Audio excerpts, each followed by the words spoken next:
Hey everybody, how's it going? Dan Shinder here on Drum Talk TV live with another interview. I'm coming to you from Globe, Arizona. Even got the shirt on to help me find my way. Where's Globe, Arizona? I live here and I don't even know, but I'm told we're 100 miles east of Phoenix, up in the mountains. And my guest coming from Glassboro, New Jersey is Maison Guidry, who I'm so excited to have on because we've been showing your videos for like 3 years or so, even before you were with Jonathan Scales Fourchestra, which we'll show a clip of. But how are you, first of all? I'm doing good. I can't complain. Awesome. Great, Taking great, it one day at a time. cool. I really appreciate you taking time to talk drumming and about your musicality. And well, actually, before I start a clip, we'll start with that. You know, some drummers are into one or two things. Some drummers are into a lot of things. Where does your musicality fit in the arc of different genres of music and stuff?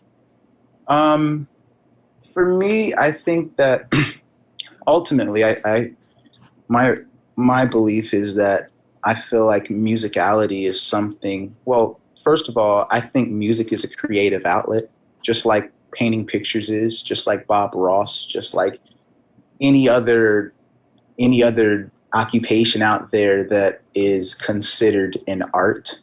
So when you talk about art it's a creative process, and creating is always in the moment. So when it comes to musical influence for me, I feel like everything that's played and everything that's thought of is should be creative. I feel like it should be in the moment. It should be inspired by how you feel, or inspired by your feelings, or inspired by what you go through every day in life. With the spontaneity element? Yeah.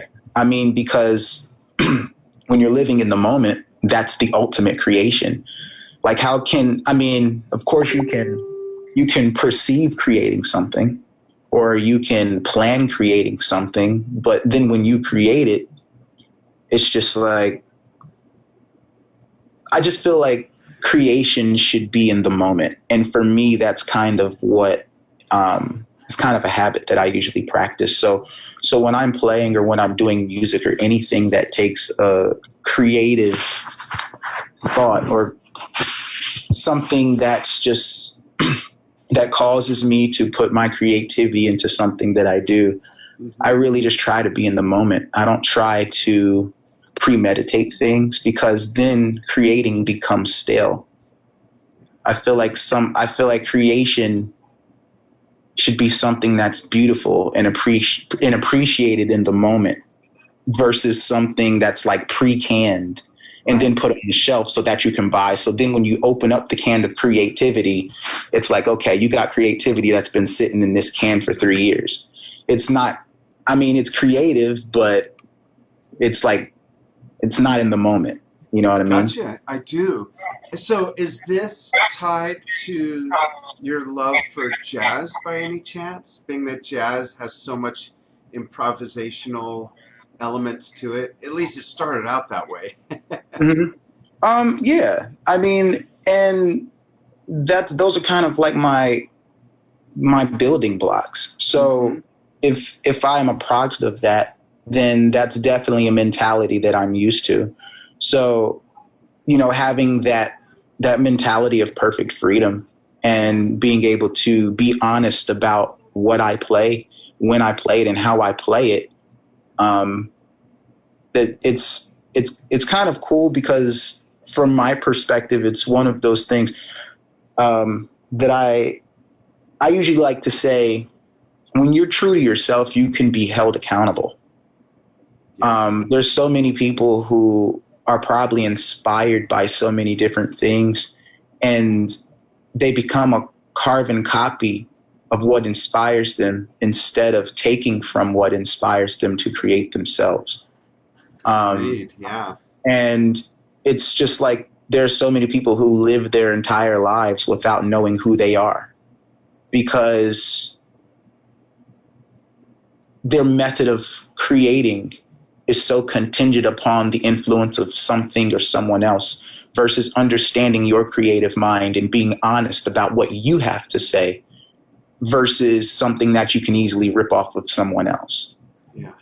So, like, for me, it's really about being in the moment. It's about being honest. it's about being 110% honest and being held accountable. So when I play something, I'm being held accountable because it's not coming from something that I saw someone else do. It's coming from my heart. It's coming from my mind, which again puts me in a place to be held accountable, because when I'm being true to myself and my creative process, it's like you're putting yourself in your entirety on a pedestal for people to see you and say, I don't like the way he plays. Or somebody can say, I totally like the way he plays. But the thing is that you're being true to yourself. So you're being held accountable when people are seeing who you are, because then that gives people that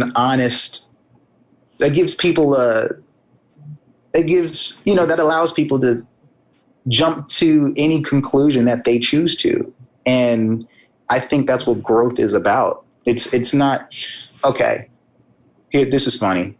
I remember one time I was hanging out with an older guy, and we were kind of talking about relationships, and something that was said, if I'm not mistaken, I think they said being in a relationship is a choice. Yeah. Loving is a choice. Everything is a choice. And when you put yourself in a position when you're honest with yourself, it doesn't matter really where you are. There's going to be people who like what you do. There's going to be people who don't like what you do. There's going to be people who don't understand what you do. And that's totally fine, because you need the good and the bad in order to create something, But then again, it's just like if you're building blocks or your foundation to your character, and your creative mind stems from inside of you, and it's not necessarily depending on someone else's influence, then there's more of a purity in terms of the creative things that come out. Right. And then again, you find people who don't understand that all the time, but that's okay. Yeah. Because everything is not for everyone. But don't ever change yourself to be accepted by anyone. I was just telling someone today, it's just like, there's only one of each of us, not unless if you have an identical twin, but there's only one of each of us, one of each and every single one of us in the entire world. And if we live our entire lives not being true to ourselves, or being inspired by influences and living vicariously through something that is not naturally us, then it's kind of mind blowing, man. There's so many people who live their entire lives and go to the grave not knowing who they are or accomplishing their things because they felt like they had to change who they were in order to be accepted. Right. But I guess that's the beautiful thing about life is going through life and developing your character based upon the situations that you go through, the environments that you put yourself in. All of those create who we become. So if you're true to yourself and you're a product of your environment, then it's the things that you go through every day while you're evolving and growing that will be the creative inspiration for who you become. That way you won't have to seek other individuals or go to other places to be inspired by certain things. Now, I mean, another cool analogy that I like to say is when somebody is building a building, when somebody's building a structure, there's a couple of things that take place. You have to excavate the ground. You have to make sure that the ground is level. Then you have to put down concrete. You have to drill holes. You have to put the pipes in the ground. And then you have to put up the steel frame of the structure. You have to put in the walls, you have to put in the wiring, you have to put in all of these things. So when something is under construction, it takes influence from many people in order to build what it ultimately wants to become. Right. But in the end, you can look at a hotel, you can look at a home, and then realize that this structure is standing by itself and it doesn't need the hands of the carpenters anymore in order to exist. It's strong. It can protect you through weather. You have electric, you have running water, you have everything that you need. But then it gets to a point to where you're a building. You become self-reliant. You don't need the influences anymore. Right. And for me, that's the part of creativity that's beautiful. That's of course, awesome. Of course, we need inspirations and things to get us to the place where we think we want to be. But then when you get there, life doesn't stop. Right. You know, life doesn't stop with the influence. Life has to continue with who you've become. Absolutely. And that's why it's good to be true to yourself, because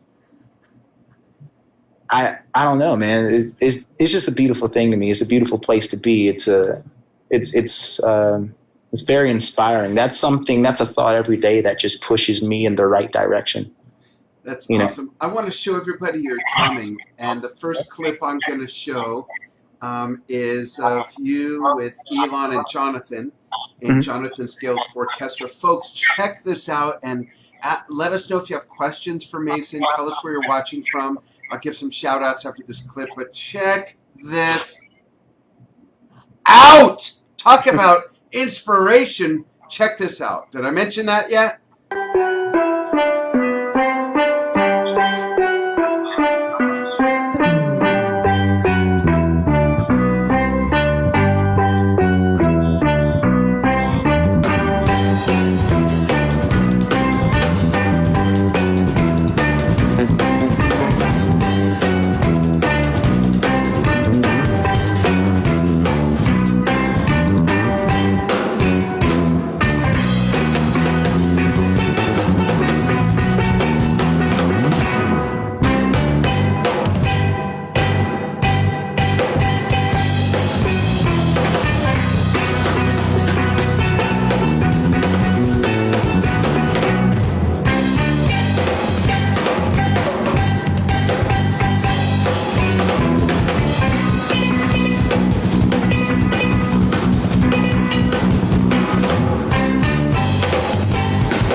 I just love that piece. I got to ask you, and I asked Jonathan this when I had him on. Were either of you nervous at all about rattling off one of those beautiful pieces of glasswork? Yes, absolutely yes. That was a very, very big concern. And the funny thing is, is when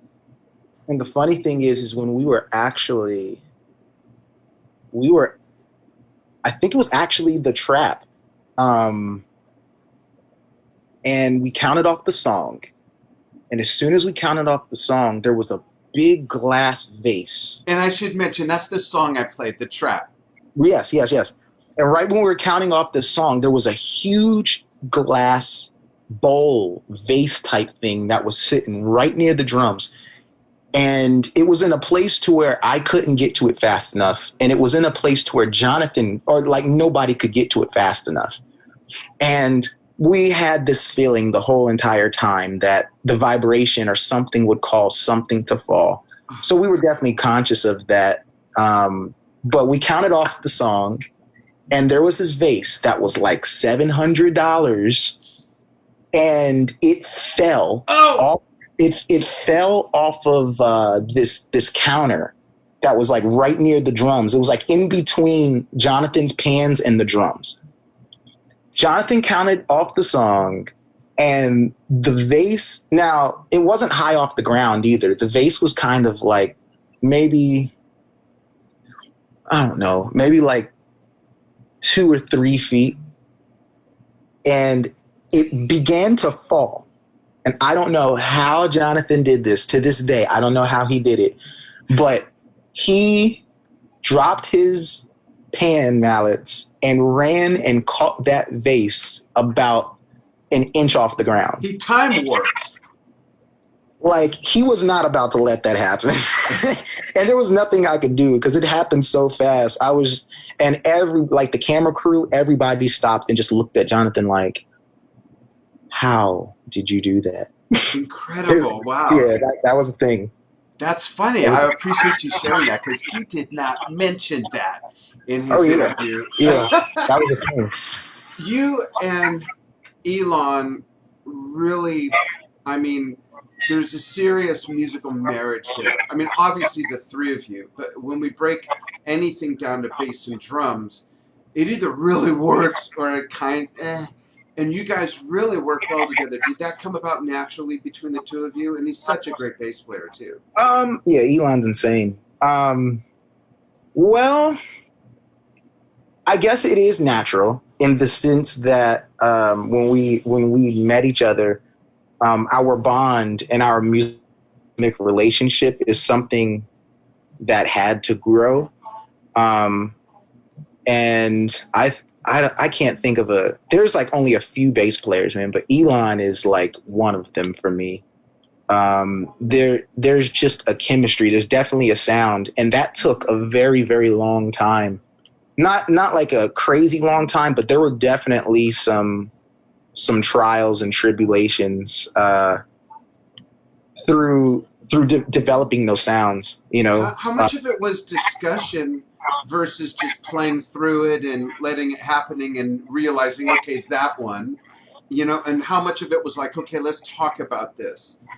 Well, there was a lot of talking, okay. Just because we all live in different places. So as far as rehearsals go, you know, we've never rehearsed. Like the Fourchestra never rehearses. Everybody lives in 3 different states. Yeah. So ever since we've been a squad, rehearsals are not a thing. Just because I can't fly to Asheville, I can't fly to Hickory, North Carolina to have a 1-hour rehearsal 3 times a week. Like, that's just impossible. Yeah. So the chemistry that we all have, especially me and Elon, you know, drums and bass I mean, you already know, drums and bass are like a thing, you know? And when we got into the Fourchestra, we were learning the material. But at the same time, we were still trying to figure out where we belonged in the airspace of the band. Right. That type of chemistry takes time. And especially because we all live so far apart and we can never rehearse, there was a lot of clashing, and sometimes those clashes would take place on tour, or like we would do a show that things didn't really gel well, and then we would learn from that and the next show would be better, or we would figure out, okay, something's happening here. We're not musically, there's a clash. maybe somebody's trying to convey a message and that musical message is not really being understood. There was a lot of that. But that's just music. That's just what happens when you play music in general. But building that relationship and getting solid with like Elon specifically, like there was I think me and Elon definitely put a lot of time into not just our relationship as brothers, but our relationships as band members and a rhythm section too. Yeah. And Elon. I want to tell everybody, I got to say this. First of all, props to Jonathan. I'm a huge fan of him as a person, as a musician, and props to putting together a band that plays jazz with steel pan drums. I mean, that's just, who else would think of that, right? But I want to encourage everybody to explore their music, because I'm so in love with their music that they are the only band that I invited to be part of the Drum Talk TV retreat that we were going to do. It was going to be the first week in Bermuda, and we were going to have Wally and Ray from Chicago. John Bermuda Schwartz was going to be my co-host. We had Peter Lockett on board and a couple others that I can't mention, because we do want to put this together again, but because of COVID, we weren't able to put on that. But out of all the musicians I know, and nothing against all my other bros and sisses that are great musicians, but there was something about you guys that really fit in perfect with that event, because there is also a steel pan community there in Bermuda. And I thought, man, this would be perfect. So it sucks that it didn't happen, but we'll work towards making that happen. But I say that so that people are even more encouraged to explore your music. I want to give a couple shout outs real quick. There's some really nice comments. There are some questions. Let me just kind of back up through here, folks. Move the microphone closer. And thanks for tuning in, everybody, with Mason and myself. Let's see. MG is a priest. I would agree with that. And then there's his playing, too. We got people from South Wales. We got people from Philly, from all over. Here's a comment from Mike Skinner. Says he has a very philosophical view to his playing, the idea of the playing in the now. It is very fresh, pushes the ideas forward. I have been guilty of taking elements from other drummers much better than myself and incorporating them in my playing.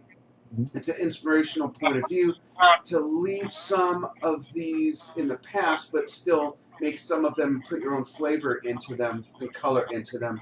I agree with that, because I agree with Mason. What you said is it's important for us to learn from our inspirations, but to not necessarily become a carbon copy. If you can do that, that's okay. But to then take those tools from that toolbox and create your own style is golden. John Kinsting, Jokin Drums, who does a series with us, says, in Glassworks video, your snare sound is excellent. Nice pop sound. Please describe the drum and the tuning. Thanks. And it is a beautiful drum indeed. What's the deal with your snare in that video, Mason? Hold on. I can actually have you got it nearby? Yeah, I actually do have it nearby. Cool. I'm sorry. I'm not sure if this is allowed to happen. So the drum that I was playing on Glassworks, it is a 14 by 6.5. It's a 14 by 6.5 snare. I actually designed it. It was built by the guy who built all of Buddy Rich's drums. Oh, wow. His name is Bernie Stone. Oh, yeah. He actually used to work at Slingerland, but then when Slingerland went out of business, he actually started his own. So Bernie Stone is the only drum maker living who owns the original Slingerland tooling. Wow. I'd love to talk to that guy. I have 2 Slingerland timpani drums. Yeah. Yeah, so like Slingerland is it was the thing, and then when the company went out of business, those were some very great sounding drums, and I think you and me were talking earlier about like antiques and like vintage stuff. There's just nothing like the old stuff, I agree. And ever since Slingerland went out, I know that there's a demographic of people like an age category of drummers who wish that Slingerlands were still around. Yeah. Pretty much Stone Custom Drums is the modern day Slingerland, built by the same guy who built all of Buddy Rich's drums, Louis Belson's drums. Amazing. So he builds all of my drums. And the drum that I played on the Lexington Glassworks is actually this bad boy right here. I actually designed this drum. Beautiful too. Yeah, it's a 14 by 6.5. It's made out of fiddleback walnut wood, which is a very exotic wood. I have an entire drum set made out of this wood. But this wood is so rare that they only get a chance to use it for rifle backs, pistol handles, maybe a candy bowl on your living room. But yeah, I have an entire kit made out of this spectacular wood. This is a 14 by 6.5, solid ply. Really? Fiddleback, yeah, tin lug. And this is what I was using on that particular video. Usually the way that I like to tune snares differently. I think that particular day, it was actually still at a moment to where the band was actually still growing. And actually that Lexington performance, it was actually an eye-opener for me in a lot of ways, because I'm very specific in terms of the instruments that I use in musical settings. So, for example, when you watch the Lexington Glassworks video, I'm playing like Zildjian A Customs. Now, Zildjian A Customs are a very bright cymbal. Yeah. And for me, that's just not... When you're playing with a steel pan player, steel pans have a higher timbre. Yeah. They have a higher frequency range. So playing bright cymbals with a steel pan player is not necessarily the best cymbal choice to use when playing with a steel pan player, because those bright frequencies collide, and it can sound very unbearable after a while. Lose a filling. So, lose a filling. Yeah, exactly. So it's like, even then, even with the snares and stuff that I was using, I was trying to find that snare tone that would just kind of sit right in the middle of things. Kind of balance that out. Yeah, not too low pitch, but not too high pitch, but just kind of right there. Yeah. And then after Lexington Glassworks, my cymbal choice changed. I started using more like natural, darker cymbals, drier cymbals. Yeah. Because those cymbals stick out in their own sonic airspace when you're playing with a bass player and a steel pan player. Right. You know, and there's probably lots of musicians or drummers who think that a cymbal is a cymbal, a ride is a ride, a snare is a snare. I mean, to a certain extent, yes. But when you have a musical goal, or like a sound that you're trying to dial in, sometimes it's very good to have those other options. Oh yeah. Yeah. But that's the snare that I was using. And what's the head on there? Oh, I play Remo. Cool. I have a Remo Ambassador coated. Awesome. On the top, and on the bottom, I have a Remo Ambassador snare side. Cool. You know, yeah. I use Remo too, and I don't know if you've seen me dissect my big blue kit, but in December I switched from pinstripes that I had on there for years and years and years, and I switched to their new color tone stuff. And gotten a chance to try those. I like them because I'm an old school guy, and my drums don't have bottom heads, so I love that big tonal open sound. And I was always curious about these new color tones, and I saw them on a few drum sets when we were covering an event in Singapore. So I got to sit down and actually hit them, and I thought, oh my gosh, if there's one drum head that could satisfy me beyond the pinstripes, because those were melodic, this is it. So when I got back, I spoke to Bob over at Remo, and I got a whole set of them for every drum except the timpani drums, which I actually wish they would make. And these things are brilliant, man. They are so, no pun intended, they are colorful, lots of tone. The melodically, you can tune to a note. I just am so thrilled with the sound because a lot of the stuff I play is classic progressive rock. I play a lot of Genesis and Yes and ELP and a lot of Zeppelin and Deep Purple, Jethro Tull, and then I'll switch and play big band stuff. And they're really versatile. They're very dynamic. If I really want them to be more dry and staccato, I could throw some dots or gels on it. But typically, I love. I just love that. That's me. Yeah. So, yeah, and then when you just said like you take all the bottom heads off, I said Phil Collins. Phil Collins is one of my favorite musicians. Yeah, has been since I was like 3, 2. So yeah, I love that sound. Yeah, that nice open. That's a good sound. Yeah, they're cool. They're cool. Lots of fun. I want to peek and see if there's any other questions here.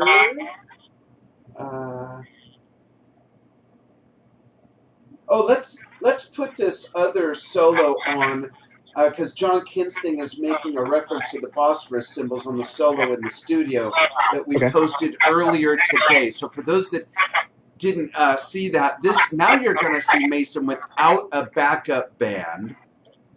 So it's just Mason soloing. And I'm going to play this whole thing because there's a beautiful musical evolution that happens during this solo, which is more than a solo. To me, that makes it a musical composition. So here we go. Let me pull that up, and then we'll be back. Here we go.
Sorry about that.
All right, I'm going to save the very end, folks. If you want to see the very end of that, you got to watch the post from earlier today on our timeline. But that is just sick. I just love that. I love that. I know who's going to hit me up on Messenger about this. I love that fast sort of diggity-da, diggity-da, diggity, that shuffle you have going. Because John Jokin Drums, who's on board watching right now, is doing a mini-series on the shuffle right now, and he's going to ask if he can use that part of the clip for one of his demonstrations. So I'll just ask you now. Can we use part of that? Absolutely. Okay, cool. It's brilliant. I just love it. It's really, really cool. Is that how much of that is a structured, rehearsed solo, and how much of it is I'm pulling just things I've always done out and putting them in whatever order they come out of my heart right now, and how much of it is, I'm going to make something up? Like, what's the ratio of that for what we just saw? 110% of it was in the moment. Great. None of that was planned. None of it was planned. Just played. Yeah. That's cool. Was some of it stuff that you've never even done before? Yeah. Yeah. Cool. I mean, yeah, like it was recorded, and so my buddy Ethan, he actually is a builder of there's a drum company called Philadelphia Drum Co. Mm-hmm. And like we're all friends around here. There's a lot of creatives around here. There's a lot of great drummers and musicians that come out of the South Jersey, just New Jersey, Philadelphia area. And like, there's no egos. There's none of that. And, usually very often, and that was actually post COVID-19, that was recorded 2 days before the world was told to not come out of their homes. Right. So we didn't know that, COVID was going to hit, but that was actually recorded prior to that. And again, it was just a drum hang. It was just one of those things where 15 drummers in a studio with drums, set up cameras, and just play, just vibe. And that's so cool. It's like a very, very creative place to be. And that's all that is. I mean, that video was just a result of me just playing what was on my heart, playing what was on my mind. And none of it was. I think it's a great lesson for drummers and really for any musician, whether it's guitar, sax, accordion, to freaking explore your instrument. Don't just do cover tunes and don't just read from books. All of that is important. But you've got to take at least equal time to just sit down and barf some stuff out of your limbs and let stuff happen, That's, I think, a big part of how we all discover and form our own sound. And even sometimes go, oh, wow, that drum does that. I never made it do that before. Or a cymbal, Like, for me, creativity is a very interesting thing, because it's just like if you never go for it, then the unknowns will still be unknown. It's just like if you have an idea that you think is a creative idea, like I said, it's art, it's creative. So you have people who are kind of in that position like, okay, I have an idea, but I don't want to play this idea. Okay, you know what? Scrap that. This is what I will say. This is what I mean by being true to yourself.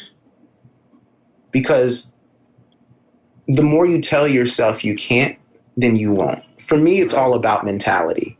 If you have a poor mentality, then you will be poor. And you will also find yourself hanging out with poor people. You are a product of your mentality and your environment. Yeah, you get what you focus on. Yes. So even if you're broke and you have the mentality of a trillionaire and you dress and you walk and talk like a trillionaire, then people will look at you and respect you. And you will also obtain the mentality of a trillionaire because that's it. Your mind. Okay, your actions are a result of your mentality. So there's lots of drummers who sit down at drums and say, I want to do this. But then they talk themselves out of doing it because there's maybe a lack of confidence. Yeah, maybe there's a fear element for sure. Maybe it's fear. Maybe it is the unknown. Afraid to be criticized is part of it. And I also want to jump in and mention that what you are saying right now is also tied to something in neurolinguistic programming, which is called perception is projection. And the way you project yourself is how you're perceived by others. So going back to exactly what you said about if you dress and you walk the walk and talk the talk, you project that, and that's how you will be perceived. If you dress like a schlep, talk like a schlep, and you're self-denigrating or you're not kind to others, that's what you're projecting, and that's how people will perceive you. Exactly. Your mentality is the key to your character. Yes. So if your mentality is not on the page of pushing the limits, if your mentality is not on the page of, I don't care what anybody else thinks, let me do what my destiny is, it's your mentality is everything. And that's what sets, like I said before, there's only one of each of us on the planet, not unless if you have an identical twin. And even they're different. Right. So if you respect yourself, if you have your own mind, if you have your own way of thinking, then why would you ignore who you are for the sake of being accepted by someone who doesn't even understand you to begin with? Right. And that's the reason why I say be true to yourself, because when you're true to yourself, then you can be held accountable for the things that you do. And so then when somebody says, wow, this person is really unique, this person is really different, then you know what, you can respect that person, because that person, despite the lip or the people that may not understand what that person's trying to shoot for, that person is so focused and their mentality is so structured towards becoming the best them that they can possibly be, that you don't even have time to pay attention to people's other opinions. Right. Like, for example, there's lots of drummers who go in the practice room and they get frustrated with themselves because they play the exact same thing over and over and over and over again, and they feel like they're not growing. Okay. Because they're not. Yeah, but again, it's not because they're not. There's a deeper reason as to why they're not. It stems to your mentality. If you sit down to the drums and you want to go for something, but then you convert back to something that you're comfortable with, then it's your mentality. It's your perception that is causing you not to evolve, not your skill. Right. You may have all the skill in the world from practicing and playing drums for 15 years and you still sound the same. That has nothing to do with your lack of growth or your lack of practice. Maybe it has more to do with your mentality versus your skill. That See, makes because sense. when you sit behind the kit and you're trying to go for something, and then you realize that the only thing that's keeping you from accomplishing that is yourself. When in your mind you have this crazy idea of doing boom, ska, ska, ga, boom, boom, ga, boom, boom, ga, ga, ga, ga, ga, ga, ga, and then you go for it, and then your foot tells you you can't. You know, that's a slap in the face. And then you're like, you know what? I might as well just not even try. I might as well just not even push because, man, I hear these things in my head and for some reason I just can't go there. But when you change your perspective and you stop focusing on the things that you can't do and you start again, you change your mentality to accomplish the things that you want to do. Yeah. Because that's when you start evolving. exactly. Because now your focus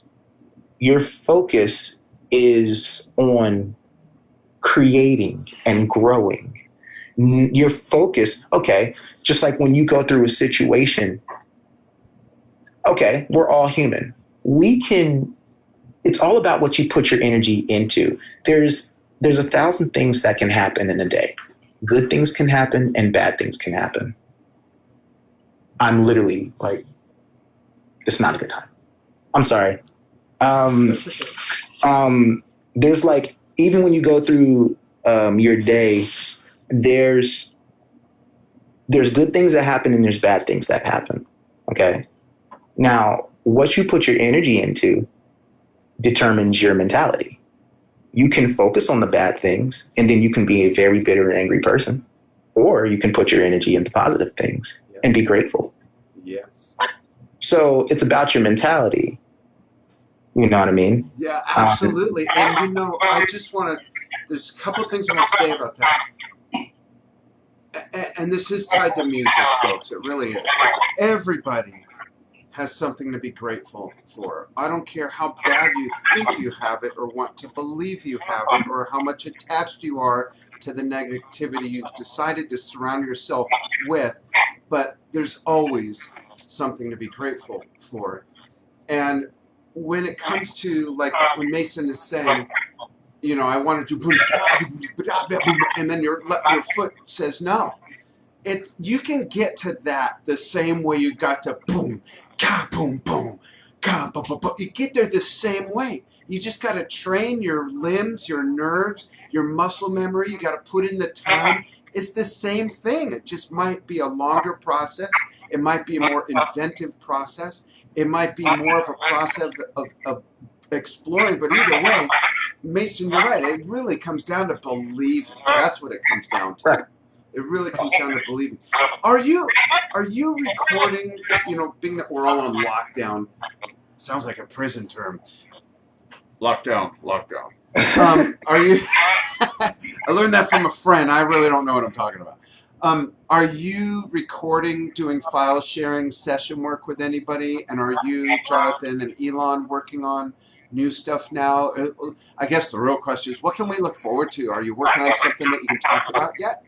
I've been working on my own stuff. I play every instrument. Oh, great. I did not know that. What else do you play? Keys, bass, guitar, acoustic guitar, drums, everything. Oh, Much. wow. I did not know that. I know that you play piano because you showed me your vintage Rhodes earlier. Yeah, and guitar is actually my second instrument. I took guitar at the age of 13. What's your first? Is it piano? Well, drums is my first. My mom taught me how to play the drums. Your mom did? Yes. Awesome. Does she still play? No, not as much. What would it take to get her to play? I'm not sure. I'll have to ask her. Ask her. I would love to see a mother-son video from the two of you. That would be awesome. I would love that. Too. Yeah. That's awesome.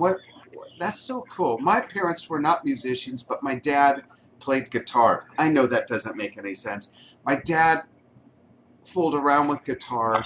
In fact, I have his guitar. He's no longer with us. I had his guitar he bought when he was 16 or 17 years old, and it's a Giannini classical guitar when Giannini was still made in Brazil. In fact, just real quick, folks, hang on for this quick ride. So there's a picture of where is he? There's a picture of my dad when he was like 35 playing guitar. And here's the guitar right there on the end next to that's a 1977 mandolin. There's a 10-string Brazilian guitar, but that's my dad's Giannini from 1956 or 57. And it still is as beautiful as ever. I wish I could play it better. I've had some great guitars, use it in the studio for some of my projects over the years. So I just have it on display, and every day I got my picture of my dad in front of me, his guitar, and it's like my dad's shrine, if you will. And my parents, that's actually incredible. That's very beautiful. Yeah, well, my parents, like yours, they weren't as much musicians as your mom, I'm sure, but they supported me. I have kids too. Both of my parents are musicians. Yeah, that's really cool. They still supported me, even though they kind of didn't understand to some degree. They were both creative. I married my mom in a way. My wife is a black version of my mom. Seriously. Wow. Into the same stuff, antiques, old movies, old jewelry. She's an artist. She does everything in art. My mother was like that. So when I said I don't want to be an oceanographer anymore, that's my dad's fault for taking me to see Led Zeppelin. And by the third song, I thought, wait, you mean you could do this for a job? Okay, I don't want to be Jacques Cousteau anymore. I want to be John Bonham.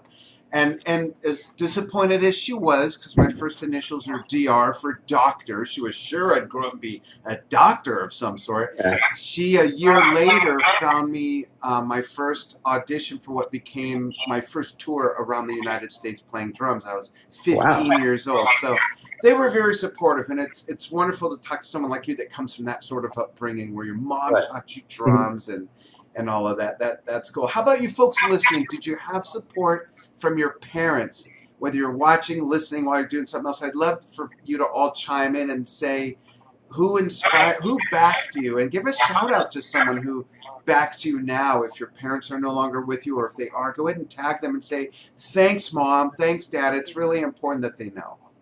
There's so many people.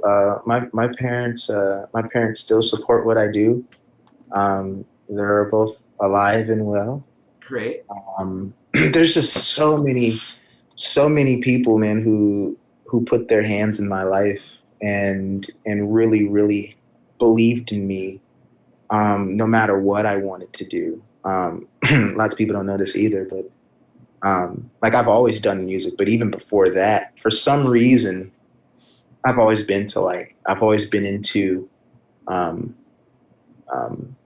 like aviation and aeroscience and engineering, space engineering. Oh, that's awesome. Flight and aviation and all of that stuff. So when I was around 3 years old, I attracted to the 50s, 60s, and 70s space era, which were the Mercury, Saturn, and Apollo missions.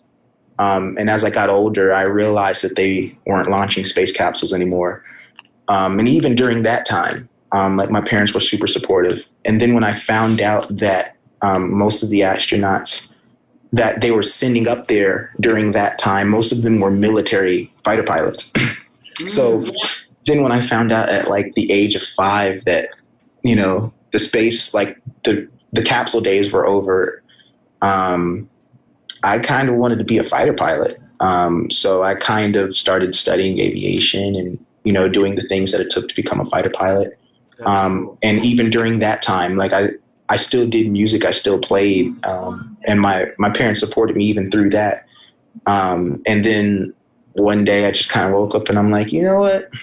If I'm going to fly, I'll probably do it for recreation. But I think, as I got older, I realized that music was kind of, my natural thing. Yeah. So, well, this leads to a question, my last question, only because I want to make sure we stop in time to be able to put this on Instagram. So it's got to be within an hour. And we'll do this again, man. We'll do this again. Okay. So here's my question. Sorry. No, don't be sorry. No, After don't be that, sorry at all. You may, I'll give thanks to all of the people who inspired me. But go ahead. yeah, you may have answered the question, but maybe not, because I'm going to ask it in present tense. This is the Maison Guidry fun fact question, which is when you're not playing any music or working on music, what do you like to do? I like to walk a lot. Okay. I love nature. Oh, I great. love the woods. I have a thing for animals, Great. like all kinds of animals, geckos, um, deer, turtles. It doesn't matter. I just love nature. That's pretty much what I do a lot. Of That's course, great. I spend time with my family. And Do you have um, kids? Are you married? oh no, I don't have any kids Okay. yet. Do you I'm not want married kids? We yet. have I extra will. kids. We have extra kids. We have extra kids. One day, I will have some kids and I will be married. And it's going to be beautiful. It will, and I know you will be a wonderful partner and father. I know that. Thank you. We will have Yeah, to definitely do this again. absolutely. And this was so much fun. And I Thank really, you. really appreciate you for having me on here and My pleasure. taking Thank the you. time out to have me on here and answer some questions and talk to the people. Yeah, I'm gonna play some new stuff I've never done before tonight.